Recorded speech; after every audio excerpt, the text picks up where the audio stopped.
नमस्कार दोस्तों, मैं doctor Komal Bahl. Welcome to my YouTube channel Shri Ayurveda. India का पहला ऐसा यूट्यूब चैनल जो कि आपको बिल्कुल free of cost AIA PGT की कोचिंग दे रहा है।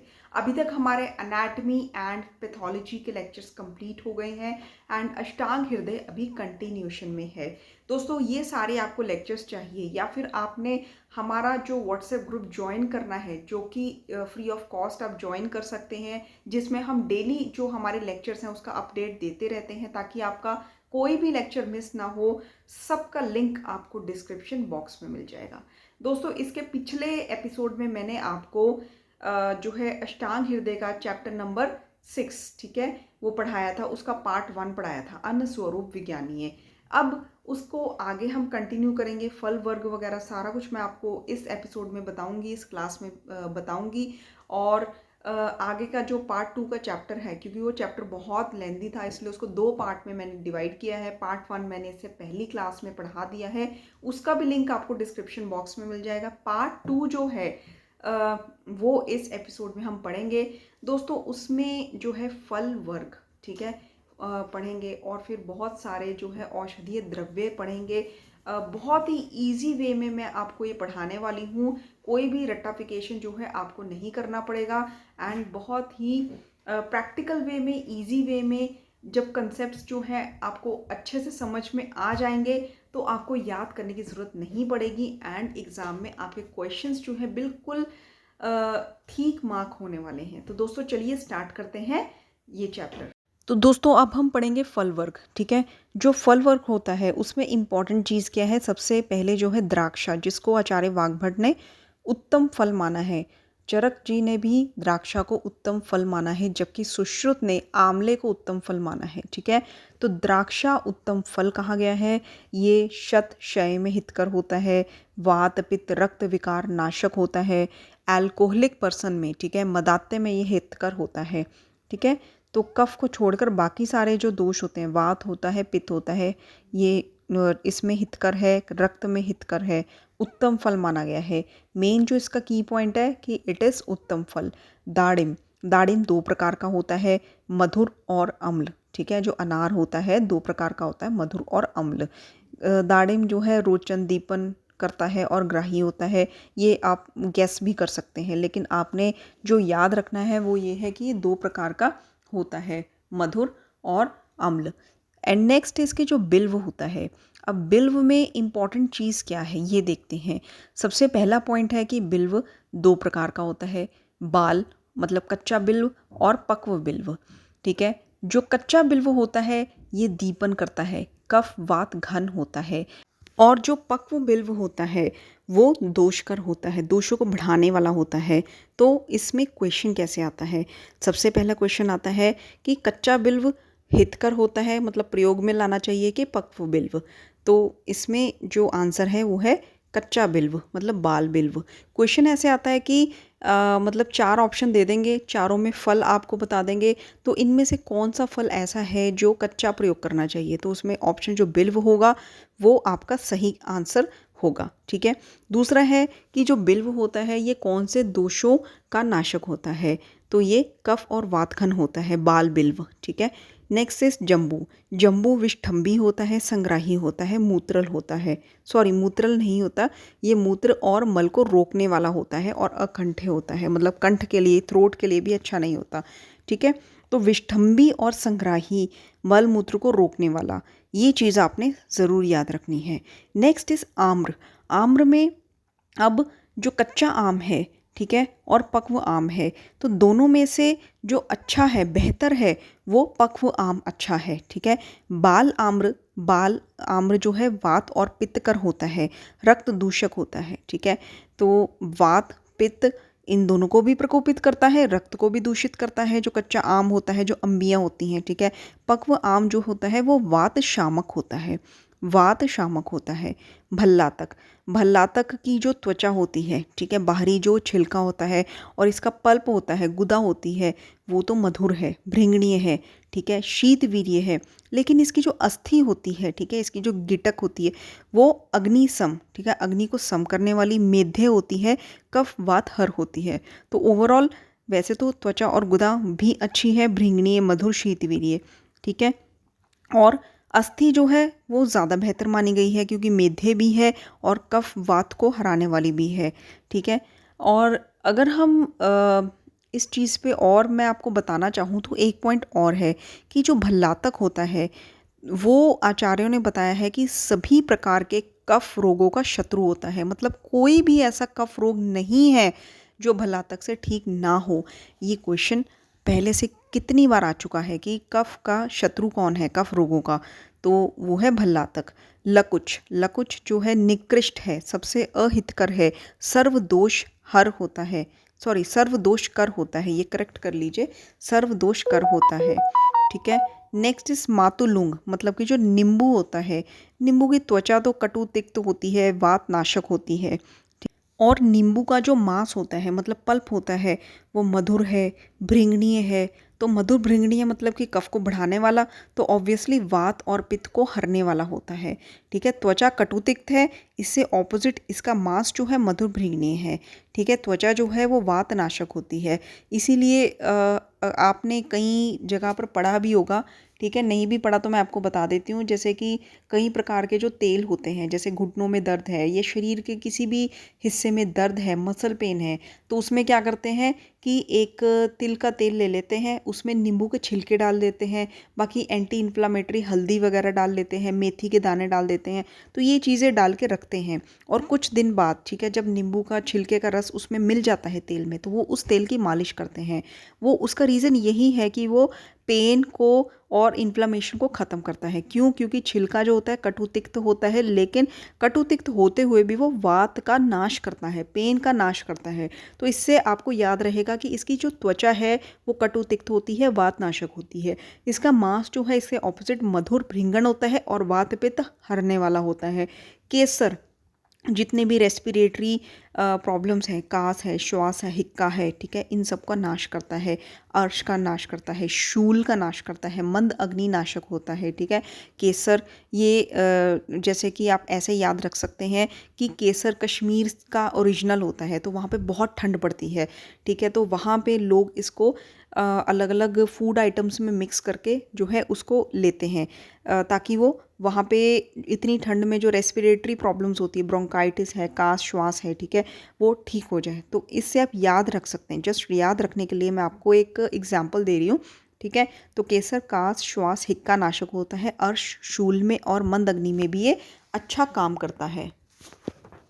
अब हम पढ़ेंगे लवण वर्ग, ठीक है। लवण वर्ग में दोस्तों जो मैं आपको लवण वर्ग बताऊंगी, ये बताने से पहले मैं एक चीज़ आपको बताना चाहती हूँ कि जितने भी वर्ग होते हैं इसमें हमें टेंशन लेने की बात नहीं होती कि एक वर्ग है उसमें बहुत सारी चीज़ें हैं, बहुत सारे द्रव्य हैं, और द्रव्य कौन सा द्रव्य किस में काम करता है, किस दोषों को शांत करता है, तो एक एक पॉइंट पढ़ने की ज़रूरत नहीं होती, ठीक है। कोई भी वर्ग है उसमें हमने मेन मेन पॉइंट्स जो हैं याद करने होते हैं, इम्पॉर्टेंट पॉइंट्स याद करने होते हैं, जो कि हम बार बार रिवीजन कर सकें और आसानी से लर्न कर सकें, और एग्ज़ाम में वही पॉइंट्स जो हैं आते हैं। बट हमें पता होना चाहिए कि कौन से पॉइंट्स जो हैं आते हैं, कौन से नहीं आते हैं। इसीलिए आपको जो है एक एक्सपीरियंस्ड टीचर की ज़रूरत पड़ती है, जो कि आपको टाइम टू टाइम बताए कि इसमें क्या इंपॉर्टेंट है, क्या लर्न करना है ज़रूरी और क्या छोड़ना है, ठीक है। क्योंकि सारा सिलेबस जो है लास्ट तक हम नहीं लर्न कर सकते, ठीक है। लर्न कर भी लेंगे तो रिवीजन करना मुश्किल हो जाता है। तो चलिए स्टार्ट करते हैं लवण वर्ग। अब इसमें जैसे कि सबसे इम्पॉर्टेंट है सैंधव लवण। सैंधव लवण जो है सबसे उत्तम माना गया है। पहली बात, सैंधव लवण त्रिदोष नुत होता है, मतलब त्रिदोष को नाश करने वाला। वृश्य होता है, हृदय के लिए अच्छा होता है, नेत्रों के लिए अच्छा होता है, और विदाही नहीं करता है, ठीक है। नमक होते हुए भी ये विदाही नहीं करता है। अदरवाइज़ अगर हम देखें तो लवण रस का जो कार्य होता है वो कपोल और कंठ में दाह उत्पन्न करता है, लेकिन ये अविदाही है, वृश्य है, हृदय है, त्रिदोषनुत और नेत्र हितकर है। सौवर्चल जो है ये दीपनीय होता है, विबंध नाशक होता है। बाकियों का हमने जस्ट रीडिंग करनी है, मेन हमने सैंधव लवण के बारे में पढ़ना है, ठीक है। विड लवण जो है ये कफ और वात का अनुलोमन करता है और अनाहा विबंध नाशक होता है, ठीक है। समुद्र लवण, समुद्र लवण गुरु होता है, गुरु है तो इसलिए श्लेष्मा का वर्धन भी करता है, कफ को बढ़ाता भी है। औद्भिद जो है अति तिक्त कटु होता है, क्षार तीक्ष्ण क्लेदी होता है। सैंधव उत्तम है और सबसे जो अधम है वो है ऊषर, ठीक है, ऊषर नमक सबसे अधम है। तो हमने क्या पढ़ा कि सैंधव जो है अच्छा होता है क्योंकि ये लवण है फिर भी विदाही नहीं है, अविदाही है, नेत्रों के लिए हितकारक है, त्रिदोष नाशक है, हृदय के लिए अच्छा है, वृश्य है। बाकी सौवर्चल है, विड है, ये विबंध का नाश करते हैं, दीपनीय होते हैं। समुद्र भी गुरु होता है, समुद्र के बारे में अलग से पॉइंट है, समुद्र नमक जो है वो गुरु होता है, श्लेष्मवर्धक है। औद्भिद जो है ये भी अति तिक्त कटु क्षार वगैरह ये लर्न आपने करना है, ठीक है, जस्ट रीडिंग देनी है, रट्टा नहीं मारना। और फिर उसके बाद उत्तम सैंधव है, ऊषर अधम है। लास्ट पॉइंट है कि जो हिंगवाष्टक चूर्ण होता है, ये क्वेश्चन आ चुका है इसलिए मैंने ये पॉइंट यहाँ पे लिखा है। हिंगवाष्टक चूर्ण में 2 लवण का प्रयोग होता है, ये हमेशा याद रखिए। कौन कौन से लवण है?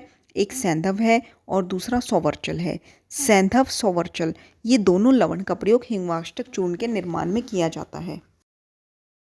अब इसी अध्याय में हम पढ़ेंगे कि अन्य औषध द्रव्य कौन कौन से हैं। इसमें मैंने इम्पॉर्टेंट चीज़ें जो है लिखी हैं अपने हैंड रिटन नोट्स में और वही आपको बताऊंगी। देखिए सबसे पहले है हींग। हींग के जो गुण होते हैं तो उसमें आपने जो ये शब्द है ना, वात कफ अनाह शूलहर, बस ये याद रखना है, ठीक है। वात कफ दोष को हरने वाली, शूल को हरने वाली, ठीक है, अनाह को हरने वाली है। वात कफ अनाह शूलहर, ये आपने हींग के लिए याद रखना है। हरीतकी जो है, हरीतकी में 5 रस होते हैं लेकिन अलवणा, पंचरसा अलवणा मतलब लवण नहीं होता, ठीक है। 5 रस होते हैं, लवण नहीं होता। बाकी इसको वय स्थापनिक बोलते हैं, कषाय होती, कसैली होती है और ये मधुर पाक होता है इसका, ठीक है, पाक इसका मधुर होता है। आम्लकी जो है ये अम्ल होती है, नाम ही बताता है कि आंवला अम्ल होता है, खट्टा होता है। पित्त कफ नाशक होता है, शीत वीर्य होता है। बाकी इसके सारी चीज़ें हरीतकी के समान हैं, ठीक है, बस ये फ़र्क है कि ये हरीतकी कषाय है प्रधान और आम्ल की अम्ल प्रधान। बाकी पंचरस होता है लेकिन लवण नहीं होता आंवले में भी। शीत वीर्य होता है आंवला और पित्त कफ नाशक होता है, ठीक है, पित्त कफ नाशक। विभीतकी जो है कटु विपाकी होती है और केश्य होती है। त्रिफला के गुण, त्रिफला को आचार्य वाग्भट ने उत्तम रसायन माना है, नेत्र रोग को हरने वाला माना है, प्रमेह डायबिटीज़ के लिए बहुत अच्छा माना है। त्रिजात, त्रिजात क्या होता है? त्रिजात होता है एला त्वक पत्र। एला मतलब इलायची, त्वक मतलब दालचीनी, पत्र मतलब तेज पत्र, ठीक है। एला त्वक पत्र ये त्रिजात है, हमेशा याद रखिए। और इसमें अगर हम नाक केसर मिक्स कर देते हैं तो ये बन जाता है चतुर्जात, ठीक है। एला त्वक पत्र त्रिजात एंड व्हेन वी मिक्स नाक केसर in it then it becomes चतुर्जात। मरिच, मरिच कटु होती है और कफनाशक होती है। पिपली, अब इसमें क्वेश्चन आता है, जो आर्द्र पिपली होती है वो शीत गुरु स्निग्ध, ये तीनों इसमें गुण होते हैं। अब आप खुद ही सोचिए कि अब वो शीत है, गुरु है, स्निग्ध है, तो ऑब्वियसली ये कफ को बढ़ाने वाली होती है, कफकर होती है, ठीक है। और जो शुष्क पिपली होती है ये कफ को हरने वाली होती है, कटु होती है, वृश्य होती है, ठीक है। तो जो शुष्क है इस आर्द्र के ऑपोजिट है। सूखी हुई पिपली कफ हरने वाली कटु होती है और आर्द्र जो है ये कफकर है, शीत गुरु स्निग्ध है। अब शुष्क पिपली जो है कटु होते हुए भी इसमें एक एक्सेप्शनल पॉइंट क्या है, वो ये है कि ये वृश्य होती है, ठीक है। जो वृश्य है वो शुष्क पिपली होती है, ये आपने हमेशा याद रखना है। शुंठी, शुंठी को वृश्य माना गया है, कफ वात को जीतने वाली माना गया है, ठीक है। शुंठी क्या होता है? जो अदरक है उसको सुखा के है जब हम उसका पाउडर बना लेते हैं सूंठ, उसको हम शुंठी बोलते हैं, ठीक है। तो दीपनीय है, ग्राही है, वृश्य होती है शुंठी। शुंठी वृश्य होती है, कफ वात को जीतने वाली होती है, ठीक है। वृश्य और कफ वात को जीतने वाली होती है। त्रिकटु, त्रिकटु होता है पिपली सौंठ मरिच। अब ये स्थौल्य को हरने वाली मतलब मोटापे को कम करने वाली। श्लीपद, ठीक है, एलिफेंटियसिस मतलब ओवरऑल कफ दोष को कम करने वाली, मतलब श्लीपद को कम करना, स्थौल्य को कम करना, मंद अग्नि को कम करना, पीनस हरना, ठीक है। तो ये सारे जो फायदे होते हैं वो त्रिकटु से होते हैं। चित्रक, चित्रक शोफ, कृमि, कुष्ठहर, अग्निसम। पंचकोल, पंचकोल में क्या आता है? चव्य, चित्रक, शुंठी, पिपली, पिपली मूल, ठीक है। चव्य, चित्रक, शुंठी, पिपली, पिपली मूल। तो पंचकोल जो है इसके जो फ़ायदे हैं, पंचकोल जो है गुल्म में, प्लीहा में, उदर में, अनाहा में एंड स्पेशली शूलनाशक होता है। तो गुल्म है, प्लीहा, उदर, अनाहा, शूलनाशक, ये पंचकोल के लिए कहा गया है, ठीक है। नेक्स्ट इज़ कि अन्य प्रकार के जो पंचमूल होते हैं इसमें क्वेश्चन पूछा जाता है, तो ये आपको बार बार लर्न करने हैं, ठीक है। तो दोस्तों हमारा जो द्रव्य गुण का पार्ट है वो भी इसमें कवर हो जाता है, ठीक है। अलग से तो मैं आपको सब्जेक्ट सारे पढ़ाऊंगी, लेकिन अगर ये स्टेप वाइज आप पढ़ते जाएंगे तो आपको बहुत सारी चीज़ें हैं सॉरी बहुत सारी चीज़ें हैं जो आपकी इसी में कवर हो जाएंगी। जैसे कि 5 प्रकार के विविध, मतलब जो अन्य पंचमूल हैं उसमें 5 पंचमूल तो मैं अभी आपको बता देती हूँ। पहले आपको बताऊँगी कौन कौन से हैं। एक है बृहत पंचमूल, सेकंड इज़ लघु पंचमूल, फिर थर्ड इज़ मध्यम पंचमूल। बृहत, लघु, मध्यम, देन जीवनीय पंचमूल एंड तृण पंचमूल, ठीक है। अब हम देखेंगे इसमें इंग्रेडिएंट्स कौन से होते हैं। जैसे कि बृहत पंचमूल है, इसमें होता है बिल्व, काश्मरी, तरकारी, पाटला, शोनक। बिल्व, काश्मरी, तरकारी, पाटला, शोनक। और ये कफ वात नाशक है। इस पे क्वेश्चन आया हुआ है कि ये कौन से दोषों का नाश करता है बृहत पंचमूल, तो ये कफ वात नाशक है। जबकि लघु पंचमूल सर्व दोषों का नाश करता है। लघु पंचमूल सर्व दोषों का नाश करता है, ठीक है। लघु पंचमूल में है बृहति, कंठकारी, शालपर्णी, पृष्ठपर्णी एंड गोक्षूर। 2 तो पर्णियाँ होगी, ठीक है। बृहति, कंठकारी, 2 पर्णियाँ, शालपर्णी, पृष्ठपर्णी एंड गोक्षूर, ये सर्वदोषजित है। मध्यम पंचमूल में क्या होता है, देखिए मध्यम पंचमूल में बला है, पुनर्नवा है, एरंड मूल है, माशपर्णी और मुदिकपर्णी, ठीक है। तो मध्यम पंचमूल में माशपर्णी, मुदिकपर्णी है, ठीक है। 2 पर्णियाँ ये होंगी। जबकि लघु पंचमूल में हमने क्या पढ़ा था, शालपर्णी, पृष्ठपर्णी, ठीक है। बृहति, कंठकारी, गोक्षूर के साथ शालपर्णी, पृष्ठपर्णी। जबकि मध्यम पंचमूल में माशपर्णी, मुदिकपर्णी, बला, पुनर्नवा, एरंडमूल, ठीक है। माशपर्णी, मुदिकपर्णी, बला, पुनर्नवा, एरंडमूल। जीवनीय पंचमूल में शतावरी, मेदा, जीवंती, जीवक, ऋष्पक। शतावरी, मेदा, जीवंती, जीवक, ऋष्पक, ठीक है। ये चक्षुष्य होता है जीवनीय पंचमूल, आंखों के लिए हितकर होते हैं ये द्रव्य। वृष्य होते हैं, वात और पित्त शामक होते हैं, ठीक है। वात और पित्त शामक होते हैं। शतावरी, मेदा, जीवंती, जीवक और ऋष्वक, ठीक है। एंड तृण पंचमूल, तृण पंचमूल में क्या होता है, तृण पंचमूल में है दर्भ, काश और इक्षु, शर, शाली, ठीक है। दर्भ, काश, इक्षु, शर, शाली, ये पित्त शामक होते हैं, ठीक है।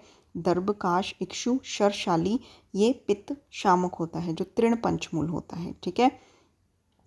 तो ये हमने, ये मूत्रल भी होता है तृण पंचमूल। मैं फिर से रिपीट करती हूँ, दर्भ, काश, इक्षु, शर, शाली, ये पित्त शामक होता है, मूत्रल होता है। अन्य पंचमूल में आता है आपके 2 पंचमूल, एक तो है वल्ली पंचमूल और एक है कंटक पंचमूल। वल्ली पंचमूल में क्या होता है, बहुत बार क्वेश्चन आ चुका है, ठीक है। ऑप्शंस रख के पूछ देंगे कि इनमें से कौन सा द्रव्य वल्ली पंचमूल में आता है, तो आपको ज़रूर आना चाहिए। तो वल्ली पंचमूल में जैसे मेष श्रृंगी है, हरिद्रा है, सारिवा है, विदारीकंद है, गिलोय है, ठीक है। मेष श्रृंगी, हरिद्रा, सारिवा, विदारीकंद, गिलोय। मेष श्रृंगी, हरिद्रा, सारिवा, विदारीकंद, गिलोय।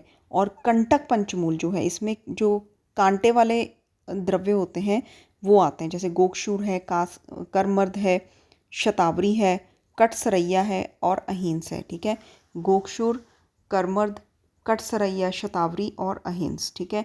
तो दोस्तों ये अच्छे से लर्न कर लीजिए क्योंकि ये बहुत भूलने वाली चीज़ें हैं, इनको अभी से ही बार बार लर्न करेंगे, ठीक है। स्पेशली जो पंचमूल है इसकी चिट बना के अपने वॉल पे लगाएंगे और रोज़ इनको पढ़ेंगे, तब जाके आपको बहुत अच्छे से ये लर्न होने वाले हैं। इतना बेसिक चीज़ है दोस्तों, ये बेसिक चीज़ें अभी से ही कर डालिए, ठीक है। बेसिक चीज़ें आएंगी तो आप टॉप 100 में आएंगे, फिर उसके बाद एक्स्ट्रा ऑर्डिनरी चीज़ें आएंगी तो आप टॉप 10 में आएंगे।